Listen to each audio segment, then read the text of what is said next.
So the first chapter of Boruto gets released mad early, much like every other chapter this week. Uh, there's a couple of parts of this chapter that made me really confused. Now, number one, I have not watched Boruto the movie, so I can't rant about this. But the argument that I understand is, well, first off, let's start with the beginning of this chapter. The color pages we get Kawaki versus Boruto. It looks like there's a time skip after what happens to the tuning exams. I know the tuning exams take place inside Boruto the movie. That's pretty much it. I've seen trailers here and there. That's it. But what I understand is, in the first chapter, at least 64 pages of it, most of the chapter is pretty much a rehash of the beginning parts of Boruto the movie. Now, personally, I don't have a problem with this considering that's how Dragon Ball Super started, but the difference here is I'm assuming not only the artwork's a little bit off when it comes, especially when it comes to like Sasuke and Hinata. I'm not too sure if that's what Hinata looks like in the movie, but if so, she looks like a freaking mushroom top.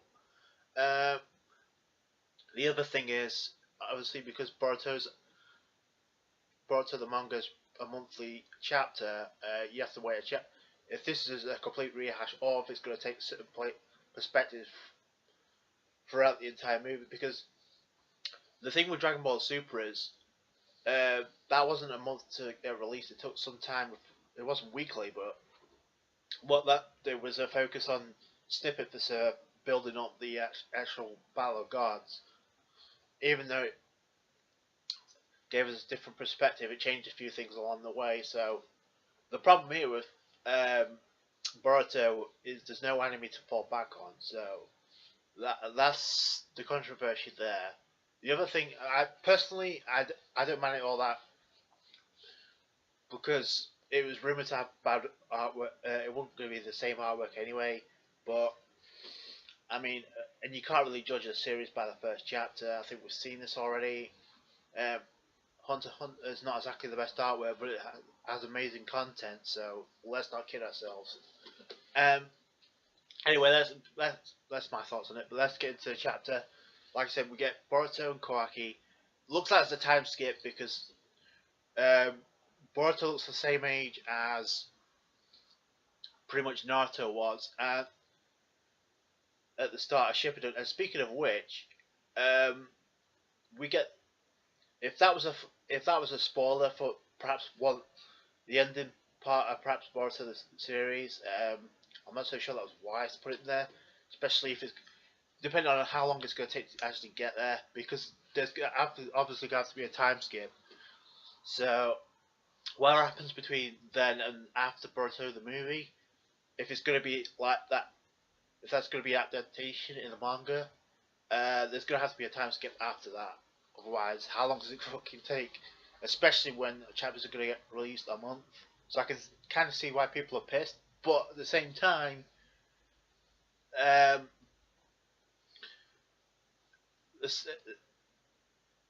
that cliche goes: if you're not gonna get into it because of that, then don't read it. That's basically it. The other thing, we see that Boruto's missing a freaking eye, and Kawaki says, "Oh, by the way, Boruto, I'm gonna make sure you end up just like your dad, or the Hokage, 7th Hokage," implying that he's dead. I don't know what the hell to believe. The fact that, and even though Kishimoto is not the one drawing this, or actually, we know for a fact he's supervising it, so I don't know. Did they pull the plug on Naruto in the first chapter off screen? I doubt that very high, especially Sasuke. And we see that the Hidden Leaf City is been completely destroyed. And I wonder if they've got the inspirations from some of the prologues we've seen in some of the games, like Naruto Shippuden, Ultimate Ninja Storm 2. You remember how we got the prologue when Pain was destroying the city? This came before the anime, by the way. Our Pain destroyed the city with Shibaka Tensei.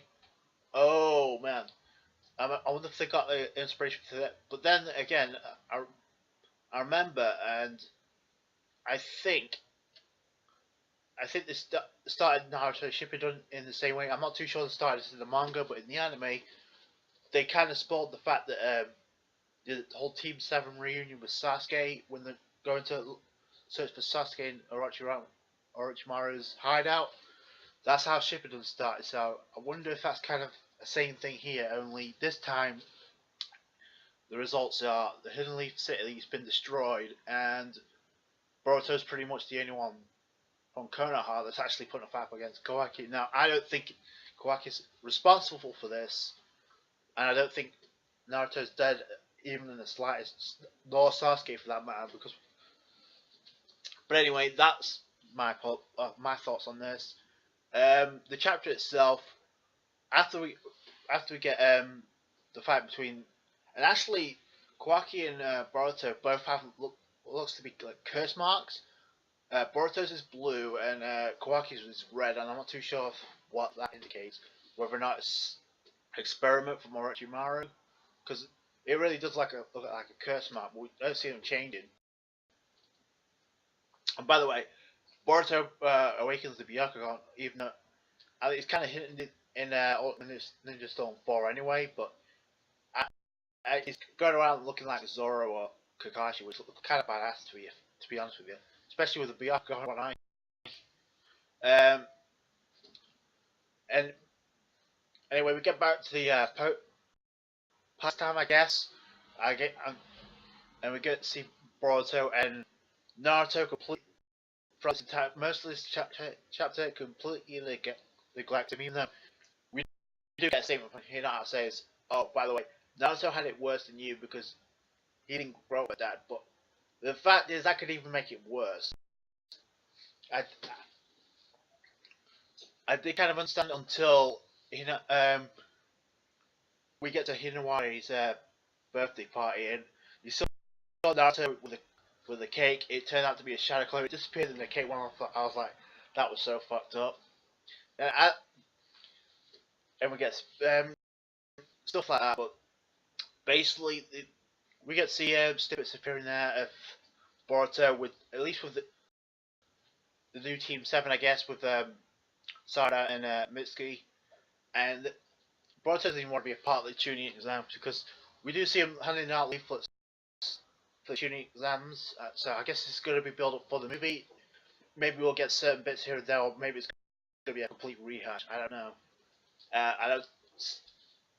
Like I said, I haven't really watched the movie yet, so I've seen trailers here and there, but I can't really rant about this. So I guess that's the argument that people are making because it's a rehash. But then again, people were speaking about this when it came to Dragon Ball Super, and fast forward to it almost a year and a half later, and look what's happened in the anime. So I know there isn't an anime yet, but even with the month, if Naruto Shippuden right now, if the Studio Period to stick shoved up the ass actually does something, maybe that could change. Because we don't know how long the manga series is going to be, monthly or not. That's one thing we don't know. So it's too early, in my opinion, it's too early to judge, but if you're going to rant about it, go ahead. But this is my opinion anyway. But I thought it was an okay chapter to start off with. I mean, if you haven't, like I said, if you haven't watched Boruto movie, you can't really bitch about it because this really is about and actually I think Boruto was actually narrating his own story in this first chapter, so I thought that was interesting. I don't know if you've watched the movie, let me know if that happened during the actual movie itself, because I thought, okay, this is different, and plus I like the fact that Boruto's personality is completely different from what Naruto had, because Naruto's happy-go-lucky. It's like, oh, I'm gonna create world peace. I'm gonna be the hero. I'm gonna be the Hokage. Where you see Boruto is, even though it's similar as achieving his goals similar to Naruto, the fact is the goals are completely different.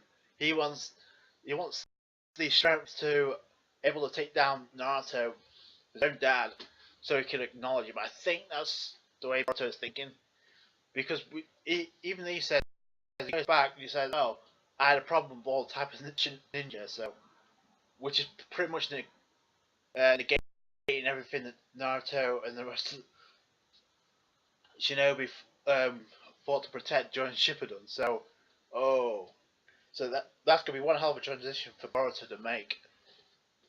And we do see snippets here and there. He's actually smiling during the birthday, and then even towards the interactions with Sarah and Mitsuki, when they're handing out the Chunin exam flyers, do get to see he's actually embracing it a little bit, but that's pretty much it. Then at the end, we get to see Sasuke. I don't know what the fuck's up with there. It doesn't look the same, so I will admit the artwork is left to be desired, but we already went in this going knowing that the artwork wasn't going to be the same anyway. So, but I don't think we get to see Sasuke and actually he's looking for Naruto, and out of all the people, Boruto's one to respect Sasuke the most, and I kind of find that ironic, since though that's how Naruto was. But it's and we actually get to see that by the end of this, Boruto's asking Sasuke, you have to throw a couple of shurikens. Sasuke evades it. I think he knocks him down. And then Boruto's like, "Oh, by the way, I want you to train me." And that's pretty much how the chapter ends. Before then, we do get to see him talking with Naruto about, oh yeah, I think he said he went to the Kaguya's castle to do some hunting or something. I don't know. And then he just hands Naruto a scroll. We don't know what's in that scroll. Probably find out in the next chapter. Unfortunately, we have to wait 4 weeks for this, but I can see why people are pissed about that. But regardless, Boruto is here. After the Q chapter to begin with, that's just my opinion. I know a lot of other people are going to have a problem with this, but let me know your thoughts down below. If you enjoyed this video, give it a thumbs up, comment, rate, subscribe, and I'll catch you guys.